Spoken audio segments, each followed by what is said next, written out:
Hi, నేను ఇప్పటి వరకు మీకు చూపించిన వీడియోస్లో ఉన్న వరల్డ్ కాకుండా నాకు ఇంకో వరల్డ్ ఉందన్నమాట. అదే లైబ్రరీ వరల్డ్. నేను నా లైబ్రరీ వరల్డ్ గురించి చెప్పకన్నా ముందు నాలో ఉన్న ఒక బ్యాడ్ హ్యాబిట్ గురించి మీతో షేర్ చేసుకోవాలనుకుంటున్నా. అదే, నేను మనుషులతో తొందరగా అటాచ్ అయిపోతా. ఎంత అటాచ్ అయిపోతా అంటే వాళ్ళు నాకు కొంచెం కేర్ చూపించినా చాలు, నేను దాన్ని లైఫ్ లాంగ్ గుర్తుపెట్టుకుంటా. దీనివల్ల నాకు లేట్లీ రియలైజ్ ఏమైందంటే మనుషులతో మరీ అంత అటాచ్మెంట్ కూడా మంచిది కాదు.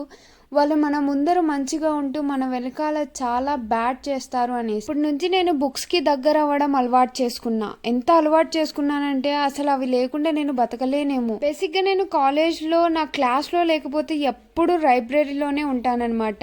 ఇప్పుడు కాలేజ్కి హాలిడేస్ ఇచ్చినారు, అందుకనేసి మా అమ్మని బ్రతిమాలి మరీ తీసుకుపోయినానమాట మా ఊర్లో లైబ్రరీకి. ట్రస్ట్ మీ గాయ్స్, మా ఊర్లో లైబ్రరీ ఎక్కడుందో నాకు తెలియదు. లొకేషన్ ఆన్ చేసుకొని మరీ వెతికా, కానీ అక్కడ లైబ్రరీ బంద్